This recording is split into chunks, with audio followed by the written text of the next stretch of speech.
구독과 좋아요, 알림 설정은 영상 제작에 큰 힘이 됩니다. 대학생들이 가장 많이 받는 질문 중에 하나는 아마도 전공에 대한 질문일 것입니다. 많은 학생들이 대학에 지원하는 단계에서부터 전공을 무엇으로 할지에 대해서 고민을 합니다. 어떤 전공이 원하는 대학에 합격하는 데 도움을 줄지 리서치를 하는 학생도 적지 않습니다.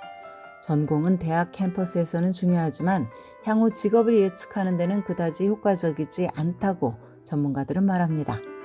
전공과 미래 직업과의 상관관계에 대해서 더 많이 이해할수록 학생이 성인이 되는 과정에서 부모 등 주변 사람들이 필요한 조언을 해줄 수 있을 것입니다. 데이빗이라는 졸업생을 예로 들어봅시다.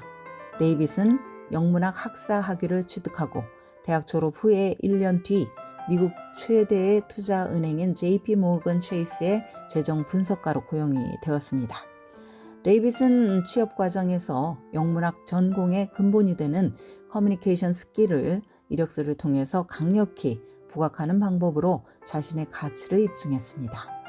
데이빗은 내가 만약 파이낸스를 전공했더라면 관련 시스템을 더 잘 이해할 수 있었겠지만 그것은 실무 경험을 통해서 얼마든지 배울 수 있었다면서 특정 기술 대신 해당 직무에 적용할 수 있는 일반적인 이해의 스킬을 가지고 고용주를 설득한 것이 도움이 됐다고 설명을 했습니다. 데이빗은 인문학을 전공한 다른 구직자들을 위해서 아래와 같이 조언했습니다.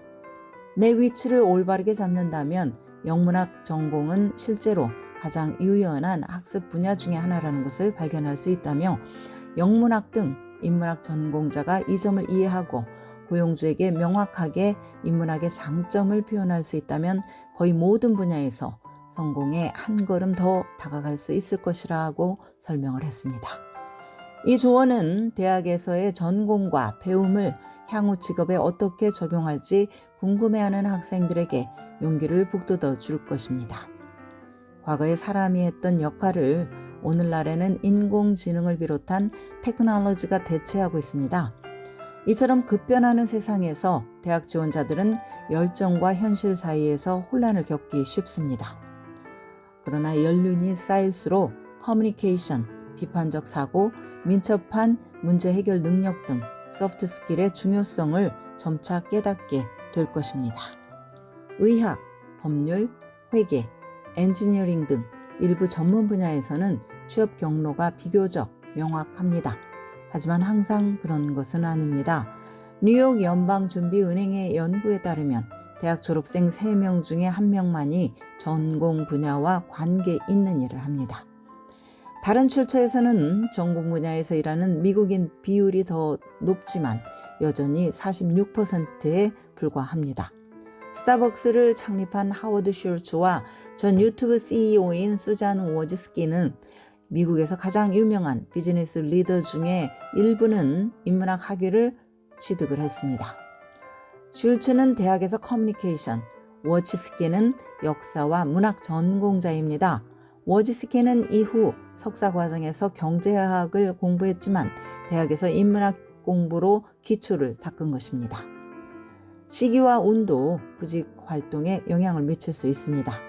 그러나 언어 및 문학 학자들을 위한 전문 협회인 현대언어협회가 발표한 최근 연구 결과에 따르면 영문학 전공자들은 취업 시장에서 크게 고전하지 않습니다. 일반인들이 생각하는 것과는 달리 영문학 전공자의 경력은 모든 대학 졸업생의 취업 결과와 유사하다고 협회는 밝혔습니다. 전국 인문학 동맹 자료에 따르면 2018년 전체 대졸자의 실업률은 2.17%였고 영문학 전공자 실업률은 2.3%였습니다. 2018년 현재 모든 대학 졸업자들의 커리어 피크 중간 연소득은 7만 8천 달러였고 영문학 전공자는 7만 6천 달러였습니다. 차이는 연 2천 달러에 불과했습니다. 미국 대학협회 보고서에 따르면 인문학 및 사회과학 학사 학위를 취득자들은 첫 몇 년간 소득이 다른 전공자들보다 낮은 경향이 있지만 결국 평균 소득에 이르거나 더 높아지는 것으로 나타났습니다. 대학을 졸업해도 직장이 보장되는 것은 아니며 전공 역시 미래를 결정짓지는 못합니다. 대학 시절 자신의 실력을 다방면으로 키우고 실무 경험을 쌓고 또 휴먼 네트워크를 다지는 등 현명하고 효과적인 구직 활동을 해야 원하는 커리어의 문이 활짝 열립니다. 지금까지 교육 전문 컨설팅 그룹 어드미션 메서스 진아킴이었습니다.